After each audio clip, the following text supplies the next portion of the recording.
So here's the sandbox site. Last time we looked at how we use entity views attach to get the list. This is actually a full list of all the content inside this group. Let's actually add another article here just so we see that it's a list, not a single content piece. Another article.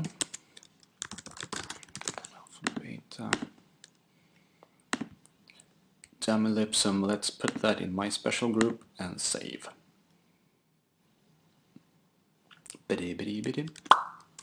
Reloading here, we get an article and another article. Cool. Now, we are going to use Page Manager. Well, right now this is managed by the node display page here, well, where we manage the field display of this content type. We're going to use Page Manager now, which basically says, screw you, field API, I'm going to, well, screw you node page actually. I'm going to take over the view of this page and I'm going to decide what it looks like. And to do this, we'll have to enable a few modules. In C Tools, KS Tool Suite, we're going to use Page Manager. We're also going to use views content panes, but let's get back to that. But I am going to use panels. Panels and Page Manager is a really cool combination. Really, you should check it out. There's a screencast series about that. It is awesome. Alright, so now we can go into Structure and Pages. And I can enable this node template page that is used on node/%node, meaning all the node display pages. Now this is enabled and I'm editing it. And I'm adding a new variant to it saying that I want some kind of content, well, Page Manager content, a custom page is called, to be displayed on this path under certain circumstances. Let's call this group page. I'm going to make this a panel because that's an easy way of adding content to it. I could make an HTTP response code like saying access denied or doing a redirect. That's not very fancy. I'm going to add selection rules to this one, saying that I won't use this variant all the time, but only if the node is an organic group. Add. The node being viewed should be an OG group. Cool. Continue. Then I'm going to use, say, a 2-column layout. This is panel stuff now, making content displayed in one way or another. Perfect. Continue. And here now, on the, say, right side, I'm going to add the standard node content. Node, let's give node content. Great. Let's show that as no extra title, otherwise we'll get duplicate. Don't link it. Give me full content. Excellent. This is just standard Page Manager and panel stuff. I'm not gonna go into details about that because that's covered in another screencast. Now if I reload here, yeah, I get the node content on the right side, including this list, which will make it appear twice. Let's actually hide that. Hidden. Save. So I have some kind of information about the group on the right hand side, which can be fields and whatever. On the left hand side, I'm imagining that I want to add the river of news or something, content of this group, my special group. And to do that, I'm going to use a module called views content panes, which is included in the C tools. And that's just awesome. It's kind of similar to entity views attached, but it's more flexible and has a more general purpose style to it. Views content panes, save. Tea time. And now going into views here, I'm going to use again my OG test view here, edit. We now have a page, we have a feed, we have an entity content, and I'm bringing you the content pane. That's pane as in a window, not pane as in your behinds. Right. We still have the contextual filter and relationship stuff here. And as with the entity content here, the attach thingy, we have something called argument input. And this is really interesting. This is a cool part.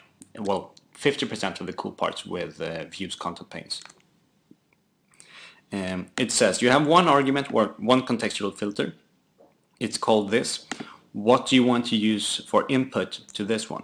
And I'm going to say that I'm going to use this from a context I have in the custom page where I want to embed this, or wherever I want to embed it. And I will require that we have a node available, and if we do, I want to fetch the content ID from the node, meaning the node ID basically. Apply. And save. Bum, bum, bum. There.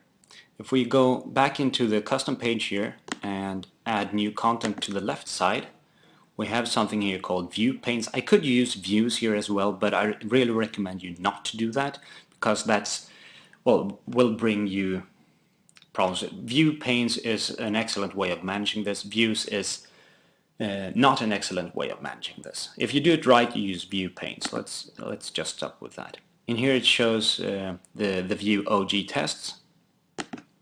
I'm selecting this one. This asks for input from this custom page that we have. It says, well, you need to define something that's going to be used for this OG membership group GID. I'm going to use the node being viewed. Cool.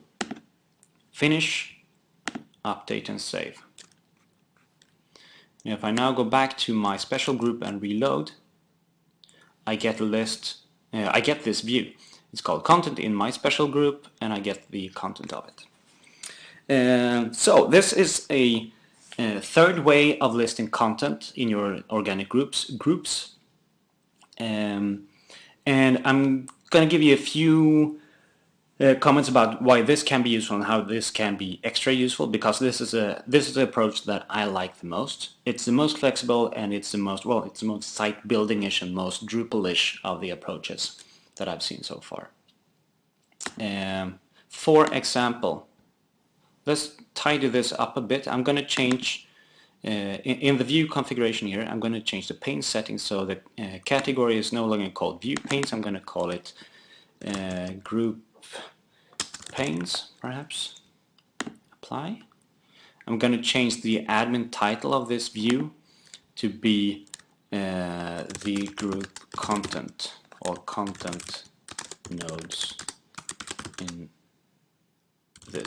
a group. Apply. Let's give it a description. All the nodes content in a selected group with newest on top. Apply. Also, I'm going to change the admin name of this contextual filter. Click in the more section down here. I'm going to call it OG group. Apply. Alright, just by doing this, I have made the interface in panels here much neater. Reloading here.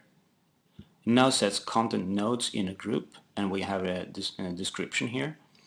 We can see also, if I add here, we have a category here called group panes, and it says content nodes in a group, which is kind of clear to a site builder to work with. And even if you want to do that, leave it to, say, site editors or something, if you trust them with this tool.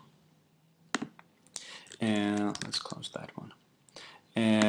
What else here? This is standard stuff. It's Page Manager and panels things. You can find this in the screencast about Page Manager. So please have a look at that if this surprises you. But I want to show you anyway. Allow settings is something cool that we can use here. if I check this, we can allow per instance where this view content pane is used to say have a title override or select item number of items per page, or even exclude certain fields that we don't want to have. Now we use teasers, but that isn't really relevant. But yeah, a lot of cool stuff here. This one is really cool as well. Use exposed widgets form as pane configuration. So if you have any exposed widgets, like exposed filters or sort criteria, you get those on the configuration page in Page Manager. If I apply this and save, go back here and edit my pane, I get extra settings. I can override title, my custom title, and I can use keywords as well, node title. And I can display only one item at a page at a time if I want to. Update and save, reload, and I get something new, funnier. My custom title, my special group, and I get a page here because I only display one item per page. Cool. In the next screencast, we're going to see how this really is flexible. If you find this flexible right now, fine. This is cool, definitely. But in the next screencast, we're going to see how much cooler it can be. See you there.